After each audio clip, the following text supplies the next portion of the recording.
Veja os destaques de hoje do Jornal Banqueta. Redução da maioridade penal divide opiniões. 2 adolescentes foram apreendidos por furtar peças do pátio de apreensões de Nova Lima. A Assembleia Geral do Sindicato dos Servidores Públicos Municipais de Nova Lima define pauta da campanha salarial 2015.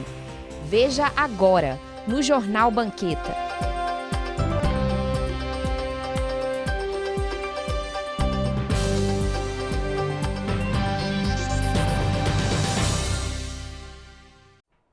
Dois menores de idade foram surpreendidos pela polícia nesta terça-feira enquanto tentavam furtar peças de veículos do pátio de apreensões de Nova Lima. 2 adolescentes de 14 e 15 anos, moradores da Chácara Bom Retiro, foram apreendidos na tarde de hoje, por volta das 3h15, furtando peças de motos do pátio de apreensões de veículos da cidade.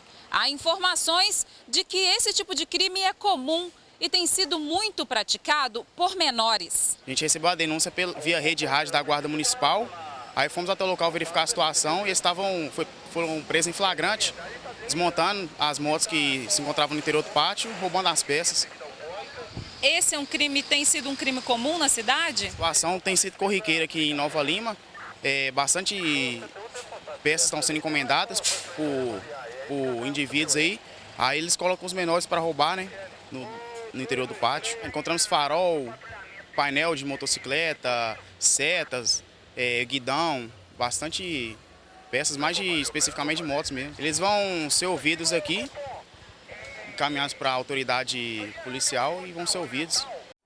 Nessa quarta-feira, em Assembleia Geral realizada na sede da Associação Comercial, os servidores da Prefeitura de Nova Lima aprovaram a pauta de reivindicações a ser entregue ao prefeito de Nova Lima, Cássio Magnani. Durante a Assembleia, os servidores colocaram em debate as reivindicações de cada função. E após as sugestões, a Assembleia votou a favor ou contra a inclusão da reivindicação na pauta.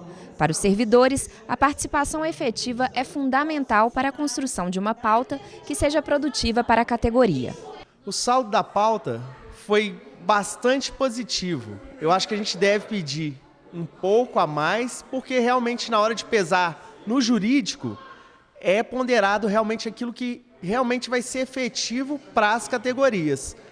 Agora, em contrapartida, eu acho que faltou mais participação, inclusive da minha categoria, que é assistente administrativo, que é uma categoria grande, porém não comparece para definir demandas e, sendo que uma vez aprovadas, às vezes querem cobrar.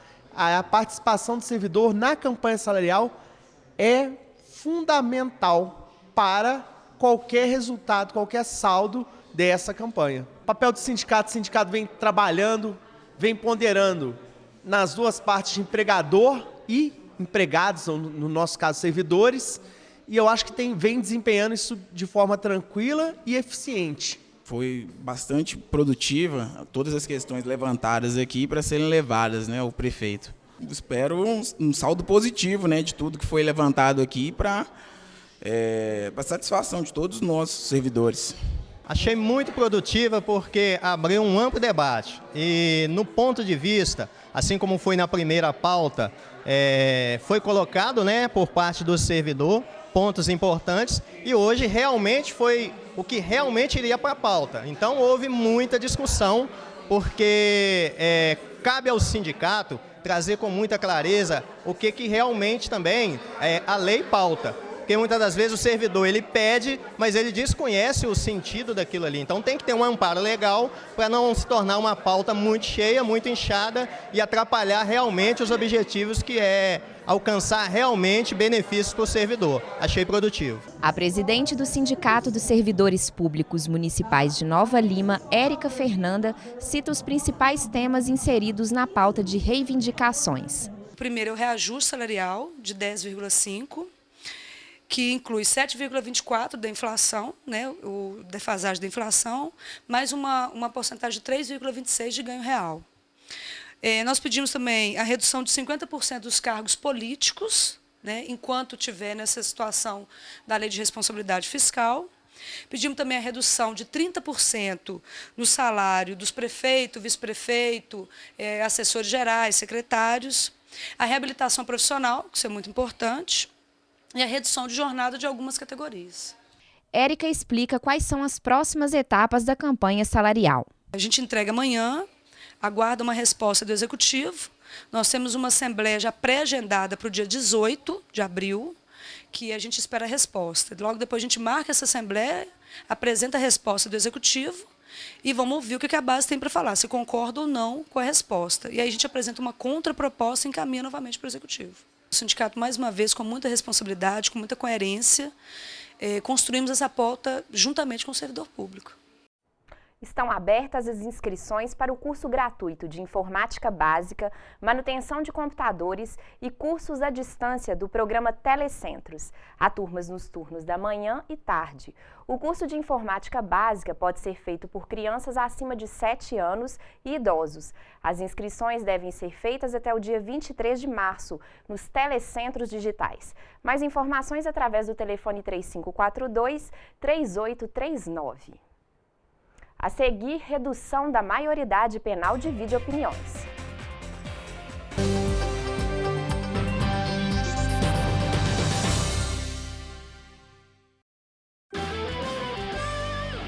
Regina, você não acredita o quanto a gente economizou de energia e dinheiro hoje. Sério, amor? Sério?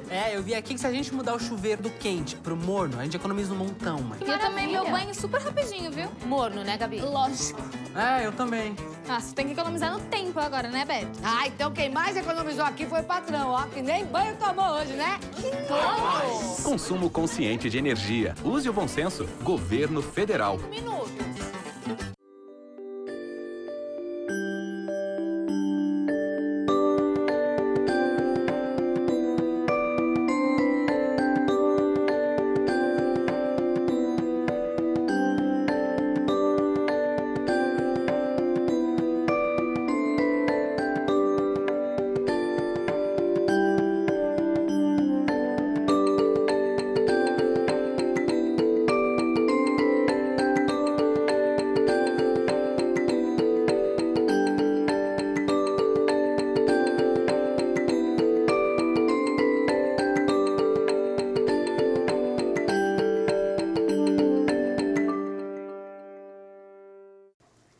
Julinha, não esquece o casaco. Julinha, não esquece o protetor solar. Julinha, não esquece de escovar os dentes.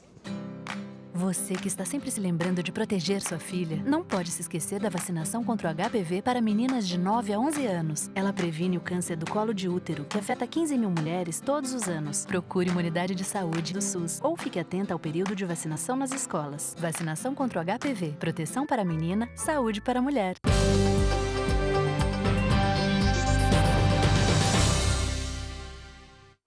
A Comissão de Constituição e Justiça e de Cidadania da Câmara dos Deputados retoma na próxima semana o debate sobre a proposta de emenda à Constituição, a PEC 17193, que reduz de 18 para 16 anos a maioridade penal.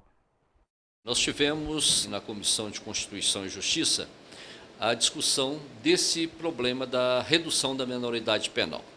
E foram aprovados 3 pedidos de deputados para que se levasse o assunto para uma audiência pública, para debater-se a questão se irá ou não reduzir-se a menoridade. Medida paliativa ou a solução definitiva dos problemas de criminalidade?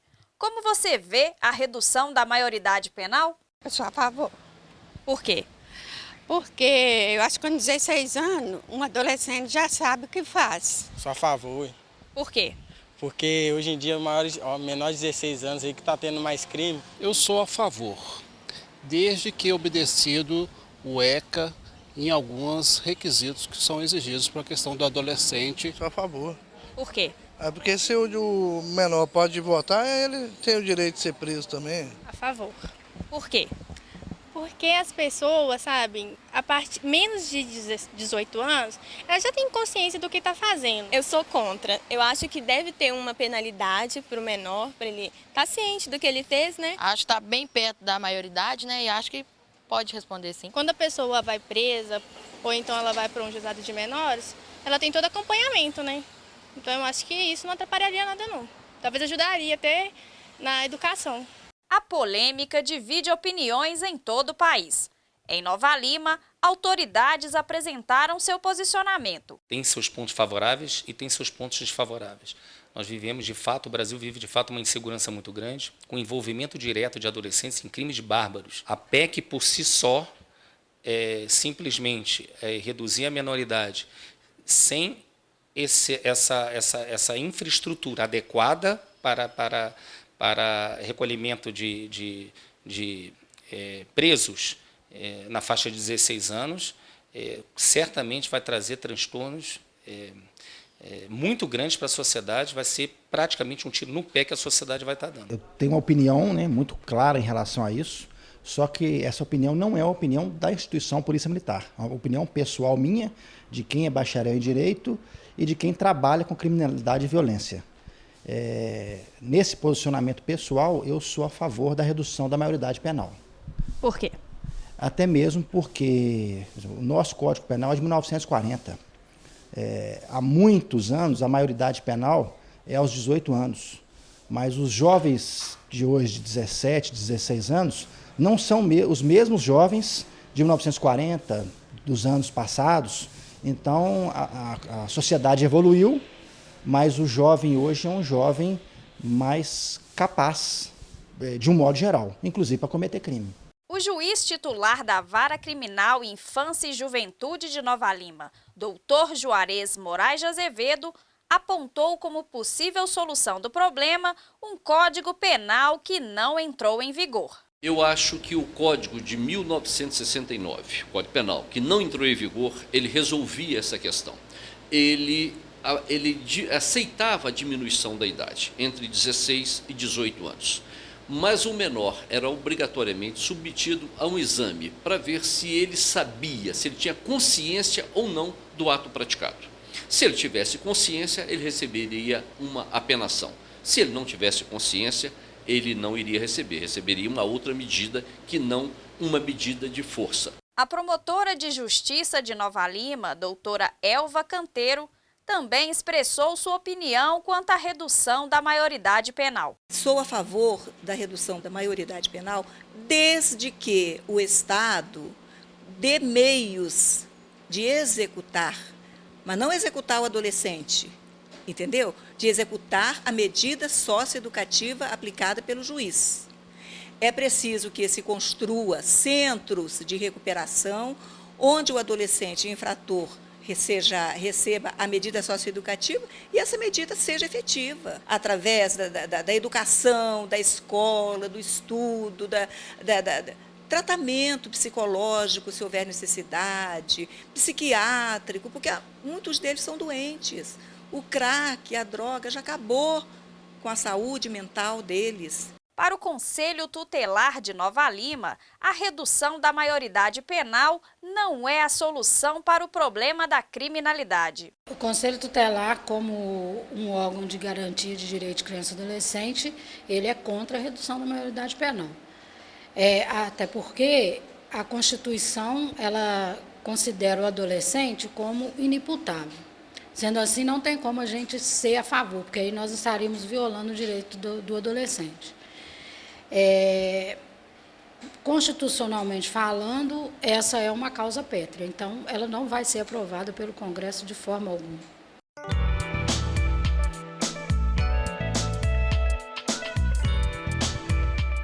E a sexta-feira vai ser também de sol entre nuvens. Previsão de chegada de uma frente fria no final de semana e vamos ter principalmente um domingo com tempo nublado chuvoso. Temperatura máxima prevista para Nova Lima em torno de 28 graus.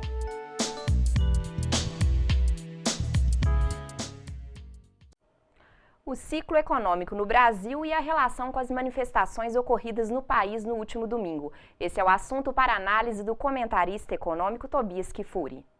Não há como, nos dias atuais, separar a economia da política. Elas estão amarradas de tal forma que uma mudança na economia afeta diretamente a política e vice-versa. Porém, hoje iremos falar de um efeito muito conhecido, o ciclo econômico. Toda economia passa por ciclos de alta e baixa. Há momentos em que nossa economia está bem, crescendo, mostrando indicadores animadores e que nos dão a sensação que, enfim, estamos no caminho certo. Porém, como uma onda, aos momentos em que a economia começa a cair. Nesse ponto, vem a recessão, diminuição do consumo, desânimo geral no mercado e na comunidade. Pois bem, esse movimento natural ocorre em qualquer país do mundo. Os Estados Unidos passaram por isso recentemente, assim como qualquer país da Europa e da Ásia. Não poderia ser diferente conosco. Mas por que no Brasil esses efeitos são tão fortes? Pois nossa economia não é tão firme e a política muito pouco confiável, o que nos abre brechas para diversas interpretações. Estávamos crescendo a passos fortes nos últimos anos e o desaquecimento da economia nos anos 2013 e 2014 já eram esperados. Estávamos chegando na crista da onda. E como é de se esperar, vem a queda logo em seguida. É o momento de maior tristeza para nós, mas é natural. As manifestações que ocorreram essa semana contra o governo da presidente Dilma é muito válido na questão política. Os danos bilionários à Petrobras, mensalão, corrupção, ações intempestivas que afetaram a economia apenas para mascarar uma crise já anunciada e evitar perda de votos é algo injustificável em um país sério. Nesse quesito, realmente concordo com os manifestantes. Corrupção no Brasil, independente do partido político, deve ser combatido e cabe a nós, eleitores, varrer esses políticos mal intencionados da gestão do nosso país. Lembrando, há políticos ruins em todos os partidos e pedir a saída da presidenta, infelizmente, não vai solucionar os problemas. Seria trocar 6 por meia dúzia. Porém, os efeitos econômicos da recessão, aumento dos juros e dos preços, entre outras ações, nesse quesito não há o que se fazer. Se fosse outro presidente eleito, passaria pelo mesmo efeito na economia. Os preços da gasolina e das passagens estavam congelados há 2 anos. Vale lembrar os manifestos ocorridos no Brasil na época da Copa das Confederações em 2013. Conseguimos segurar o preço das passagens, porém um dia iríamos pagar a conta. Esse dia chegou. Por mais estranho que pareça a princípio, o excesso de emprego e de renda gera inflação e aumento dos preços. É o lado perverso do crescimento. Cabe à gestão pública saber lidar com isso e buscar soluções para amenizar os efeitos. O governo Dilma fez um trabalho muito ruim na economia nos anos 2013 e 2014.